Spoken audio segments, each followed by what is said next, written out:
must follow the law. The law says... Glorious. Is it a lawsuit? Probably. Why not?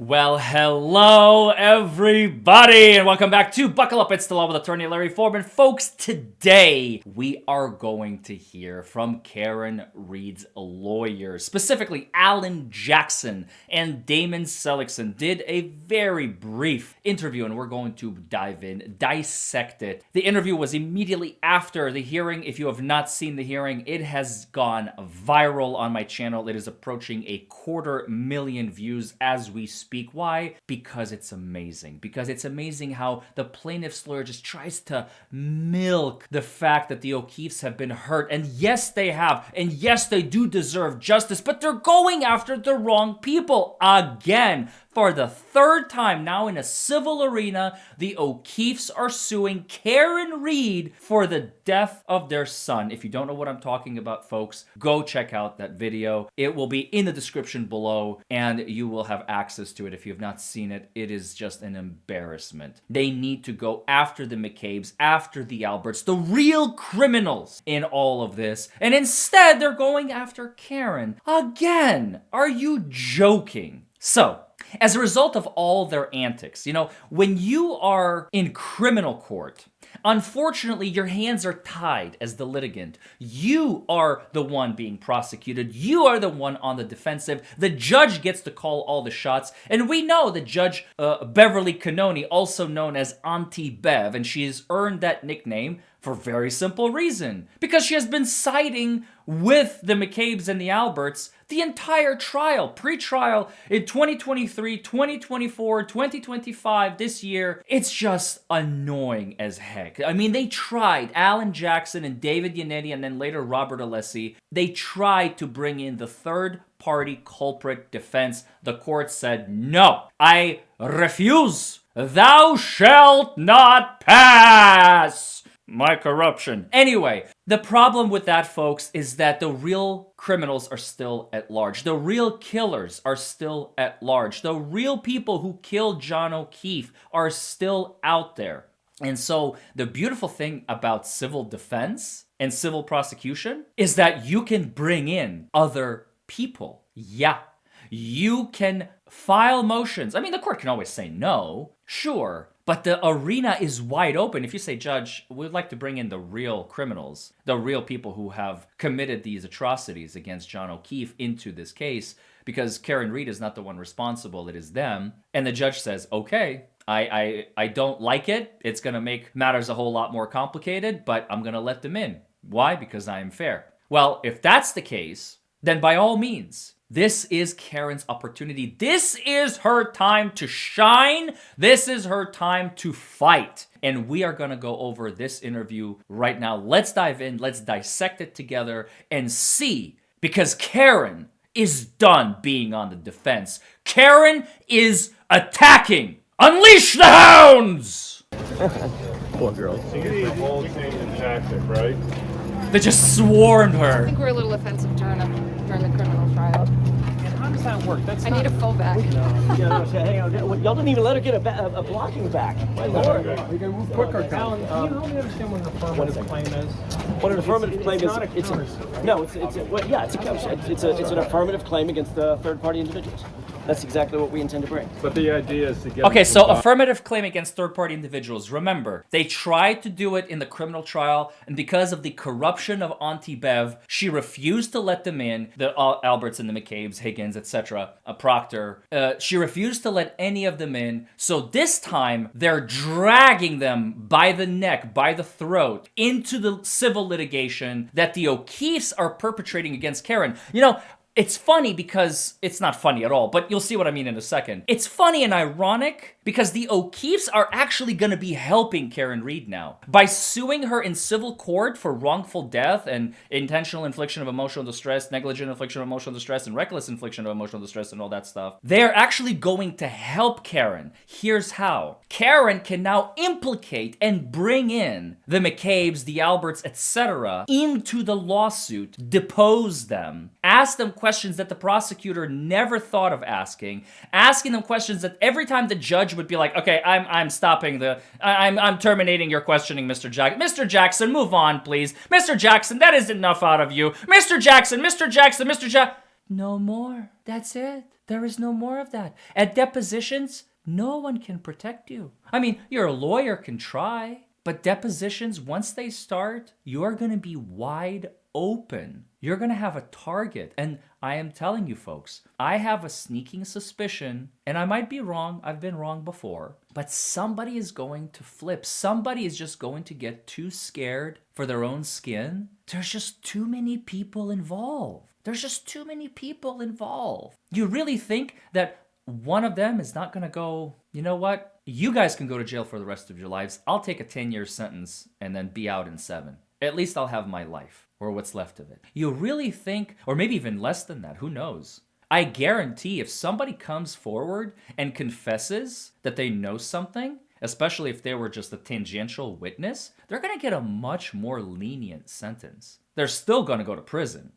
Don't get me wrong. But it's going to be a much more lenient sentence. It won't be life imprisonment for being complicit. You see what I mean? Anyway, let's keep watching. That's the affirmative defenses that we talked about in the previous video. If you don't know what I'm talking about, go check it out. Have you or someone you love been injured as a result of someone else's negligence? Or worse, you lost a loved one because of it? I am attorney Larry Forman, and myself and my team of trial lawyers are ready to fight for you and get you the maximum compensation allowable under the law. We know the system. We know how to win anywhere in the United States, 24 hours a day. Call 1-844-77-4-HURT. That's 1-844-77-4-HURT. And let's get you every dollar you deserve. Dial that number and buckle up. Let's win this ride. Time to save the court time and money. All the same individuals are involved, so that's exactly right. It's a matter of judicial economy. It's a matter of judicial economy. What is Alan Jackson referring to? They don't want to waste the court's time by having a separate lawsuit of Karen Reed, versus the O'Keefe family or the McCabe's or whatever. They're trying to save time. They're trying to save money. They're trying to save energy, everything for the court, for themselves too, sure. But it's more about judicial economy, as Alan Jackson just pointed out, and that's 100% true. Well, of course, because it becomes a bigger case, more voluminous, right? It's a bigger case with more claims, and that's exactly what this case calls for. How did you determine? So what he's talking about there is, remember, the judge wanted like a jury trial date ASAP, and he's like, I can get you guys a jury trial date in 2027. I can get you guys a jury trial date in March of 2026. But if you're going to bring in all these third-party culprits, there is no way that we can get that done. So like he said, the case becomes much more voluminous. There's going to be a whole lot more going on. There's going to be a whole lot more stuff that we have to do. There are going to be a whole lot more depositions, discovery, requests for production of documents, requests for admissions, and interrogatories. And if you don't know what those are, I can give you the TLDR. Interrogatories are basically questions for either party in the case, just to kind of clarify certain issues to make sure that you have everything right. Request for production of documents is obvious. Produce documents that are relevant to XYZ. And request for admissions is to just limit the issues in the case. Admit or deny that XYZ. Admit or deny that ABC. Admit or deny that this. And then depositions, that's the fourth tool that lawyers use. That's when you sit down in front of a camera. Sometimes it's just a transcript, and you answer questions live. Your lawyer is there, their lawyer is there. Sometimes there's a few more people in the room, the court reporter, obviously, and it's sworn testimony. Remember in the case of Amber Heard. Amber Heard was deposed before the case started in Virginia, and she had to answer questions, and she was sworn to tell the truth and so on, and where she lied a whole bunch. So those are the four tools, and that's what's going to make this case much more voluminous, is what Alan Jackson is saying, and that's absolutely true. Days of Karen Reed being on the defense are over, right? That's what started today. That's what we're seeking today. What do you think of I the love judge that. say, trying to resolve this? Can you resolve this out of court? Every single civil case should at least have that on the table. Civil cases are built and designed to be resolved, if they can be. We'll see. It depends on how reasonable the other side is. So that's very interesting. If the other side is going to be reasonable, they're more than happy to resolve this case. I don't know what that means yet. Obviously, it's going to be strategy, and Alan Jackson, I can tell his gears are grinding, and I can't get into his head because I don't know what his plan of action is, because there's only one way to resolve a civil case. Pay me money, unless the court dismisses it for whatever reason. So, like a summary judgment stage, or just on a motion to dismiss, that sort of thing, before it goes before a jury, if there are no triable issues and if the plaintiff failed to state a claim upon which relief may be granted, which is a classic 12b6 motion if you've never heard of it. So Alan is like, if they're going to be reasonable, maybe Karen would be willing to settle this. I don't know what that means. We're going to find out. This is really interesting. We get to see literally inside the head of Alan Jackson right now. To do though, I mean, you know. Say it again. Was that something that you guys would like to do, or do you want to make a point? Anytime there is a civil case, look, civil cases are not about making a point. They're about trying to seek the truth, right? And that's what Karen's going to do with this civil case. We're going to try to get the truth out there. Like I said, the days of her being on the defensive, those days are over. So you said everything that you heard in there was basically parroted. Every single word that you heard in there was basically parroted right from Michael Morrissey, right from the prosecutions. They lifted it right off the prosecution's closing argument. And maybe somebody should check the tapes. Because last time I checked, those arguments were put forward in front of a jury, and the jury spoke very, very loudly. Oh, that's huge. That's huge. Now, truth be told, I figured it is completely pointless for me to go over Hank Brennan's closing with you, because I'm just going to get angry. My blood pressure is going to go up. You're not really going to learn anything other than this is bad lawyering, this is bad lawyering, this is bad lawyering, and more bad lawyering. So, like, what's the point? I wanted to do the defense's closing because that's more interesting, more intriguing, and much more complicated, especially when you're on the defense in a murder case. Even though you're defending an innocent woman, it's still, there's nothing scarier for a criminal defense lawyer, and I'm sure Alan Jackson will agree with this statement. There's nothing scarier for a criminal defense lawyer to represent an innocent client. Mark my words. I have represented innocent people before, and every time I step in front of that jury and I know my client did not do it, it's the scariest thing, because I'm like, so much is on the line, so much is at stake, so much is weighing on my shoulders, and I am certain that that's what Alan Jackson felt during that closing argument in the Karen Reed case, the second one and the first one as well. Although you could tell, if you can see the difference, both closings are on my channel. I've broken them up into a few pieces to make them more digestible and manageable. But I can tell you that Alan Jackson was so much more passionate in the second trial. He just had enough. He just had enough of these people. He's like, you guys are disgusting. The process is disgusting. Your DA is disgusting. Your judge is disgusting. I am disgusted with your prosecutor. Everything is disgusting about this case. And you could tell he didn't hate the DA. He just abhorred them, which is a big difference. Big difference. So you can tell that this new Alan Jackson is just like, no F's given. Like, listen, we're here to get to the truth, and we're done. Everything that the prosecutor said in the closing argument was just parroted, and he's like, somebody should check the tape. We should definitely check the tape to see if Hank Brennan's closing,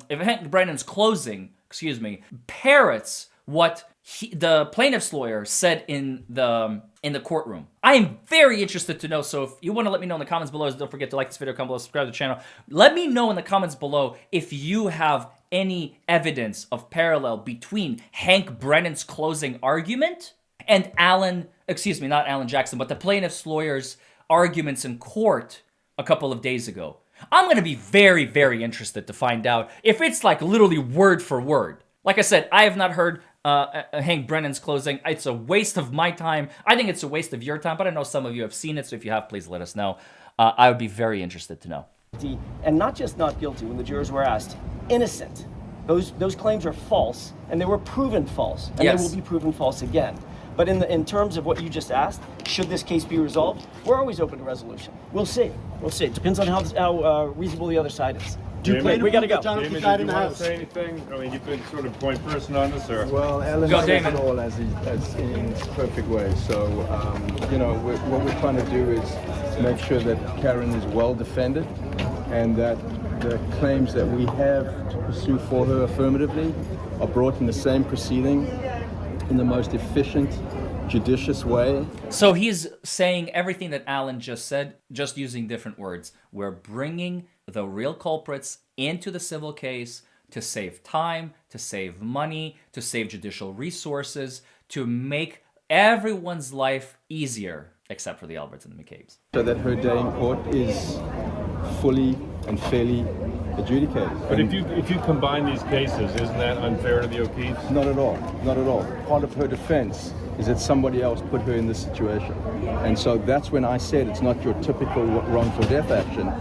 Karen Reed is in this situation because of the behavior of others. Yes. And as Alan said, she's no longer on the defensive. She's going affirmatively, and we're trying to put all the evidence, all the parties, all the claims in the same proceeding. Because How did you decide on who to name in the counterclaim? I'd love to tell you that, but it's really sort of a litigation strategy point.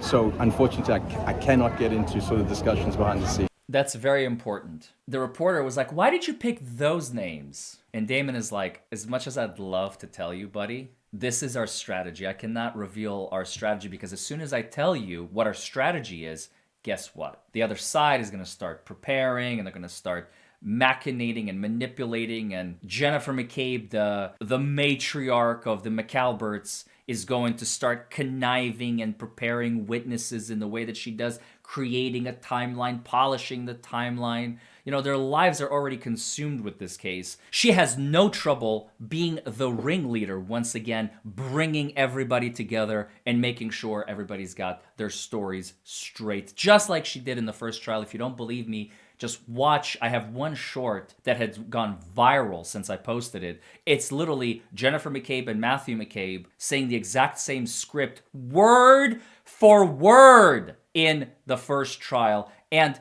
Allie McCabe, their daughter, accidentally goes off script because she forgets, like, oh my God, what did mommy tell me? What did mommy tell me? What did mommy tell me? John never went in the house. That wasn't a story. It was the truth. Matthew and Jennifer have been practicing a script for many, many months. But then their daughter accidentally goes off script and says the complete opposite. Colin wasn't at the house, so he was not at the house when John was there, so I drove him home. Colin was not at the house when John was there. Oops. It's embarrassing and so obvious. Everybody knows by now. So do you plan to prove that someone else killed John O'Keefe? We plan to show that Karen did not. But that's not the same as proving someone else did. We're going to let the evidence play out. I'm not able to tell you that yet, but I can tell you that she did not. Of course, everybody's jumping on Damon, like, just tell us who did it. Because obviously, you know more than... Relax, buddy. Relax. Everything will come to light. Karen did not, and the proof will come out. I love it. I love it. This is a true lawyer right there. Sure, Damon, D-A-M-O-N, Seligson, S-E-L. And I've interviewed him. A lot of people have rewatched the interview ever since. The civil case is now in full swing. So go and check it out if you haven't seen it already. Folks, that was fascinating. That was absolutely fascinating. I cannot believe that these reporters, they have the gall. I mean, I get it. They're reporters. They want to get the juice. They want to... You can see how Damon got a little uncomfortable at the end there. And same with Alan. He's like, I gotta go. He doesn't have to go. He could stand there and talk for another 2, 3, 4, 5 minutes. But when you're just gonna, go for the gold and just grab him by the, it's so unattractive. Just ask softball questions. You're going to get so much more out of a lawyer than just grabbing them by the throat and saying, tell me everything that you know. It's like, dude, they have a job to do. They can't just spill the tea and spill the beans just because you want them to. You catch a lot more flies with a drop of honey than a gallon of vinegar. Dale Carnegie, How to Win Friends and Influence People. One of my favorite books of all time.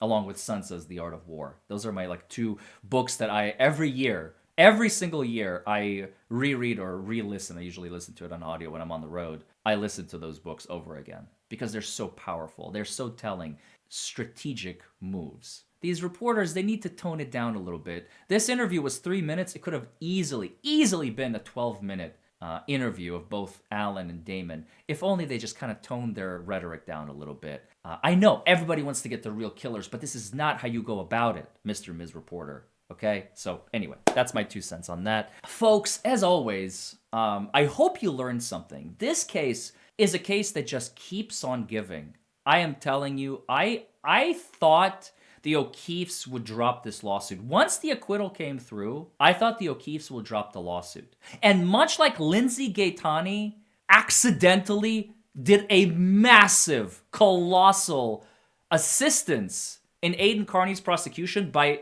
basically completely recusing the district attorney, Michael Morrissey, and his entire office by suing them and dragging them into litigation. Now Aiden is without a prosecutor. And the judge said they have 30 days to find a new prosecutor. That's probably not going to care about this case as much as Morrissey and his lackeys did. Same thing here. The O'Keefes, you see how everything is backfiring. These people, they're trying to like go for the throat. They're trying to like destroy. Let's attack. Let's destroy people. Let's eliminate them. Let's make them suffer.